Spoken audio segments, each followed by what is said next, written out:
China is close to making a move on Taiwan. It's only a matter of time. The war in Ukraine has exposed the weakness of NATO, and more specifically, the United States, which has essentially held half of the world hostage for the last 77 years, and the entire world since 1991, through its military-industrial complex and the oligarchy which controls it and utilizes its might to exert force against any nation that dares to not bend the knee. Only a handful of countries have successfully remained free from Atlanticist influence and control.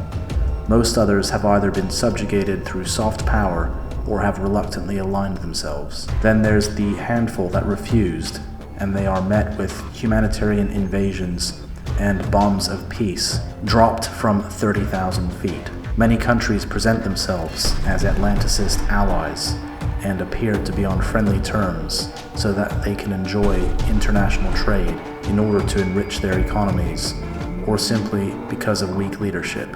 But in reality, they despise the USA and, given the chance, would break free from their clutches.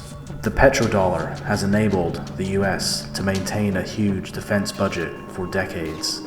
However, this is about to come to an abrupt end as the sanctions on Russia have backfired in a spectacular way and are causing a domino effect in the world economy as major players begin working towards ways of using local currencies for trading oil. With the West banning Russian oil and gas, freezing Russian assets, and essentially blocking trade with Russia, Russia is seeking alternative buyers, of which there are plenty. China alone could absorb most of Russia's oil and gas exports. Russia and India have already began a rupee to ruble exchange for trading oil, much to the anger of the Atlanticists, who have threatened sanctions against India, who have abstained from condemning Russia after their invasion of the Ukraine, which actually means they are quietly supporting Russia, with whom they've always had good relations. This is causing the demand for dollars in order to buy oil on the market to drastically reduce, which will in turn collapse the petrodollar, causing it to devalue. The Atlanticists will then do what they do best, other than starting wars and regime change. They will print even more money, causing more inflation, further devaluing the dollar. Meanwhile, China and Saudi Arabia are negotiating oil trade in yuan as Russia builds more pipelines across Central Asia through Afghanistan to India and Pakistan, after the Taliban were welcomed into Moscow and recently set up an embassy. The world is realizing the USA is no longer in control, and they are openly rebelling and turning their backs on US demands, leaving some countries in very precarious positions, especially in East Asia, where only Japan, South Korea, Hong Kong, and Taiwan are on friendly terms with the US.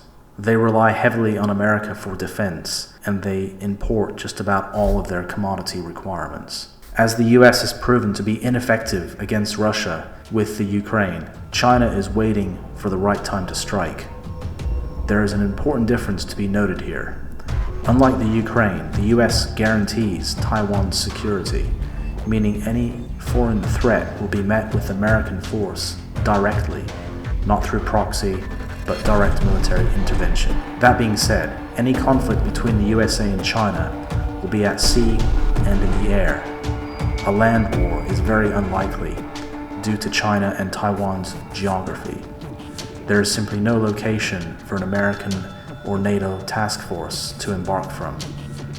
All of China's land borders are with countries that are unfriendly to the West, and China is protected by natural obstacles such as the Himalayas. Thus, an all-out invasion of China is out of the question. However, I'm sure there are some warhawks in Washington and London who are insane enough to make such a move. So the conflict will be concentrated in the South China Sea, in and around Taiwan. A US or NATO victory, and perhaps the best they could hope for, would be a contained and semi-blockaded China, with the South and East China Seas being permanently occupied by the US Navy and the Chinese fleet destroyed. Again, a land invasion from the sea would be impossible, as the Chinese have too many defenses and a large air force. Any Normandy, D-Day style coastal assault landings would be wiped out.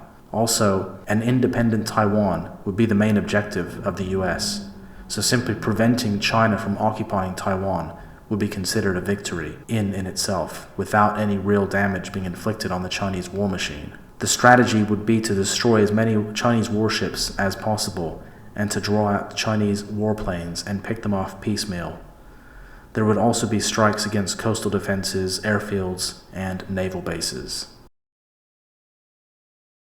What would a Chinese victory look like? Find out in next week's video.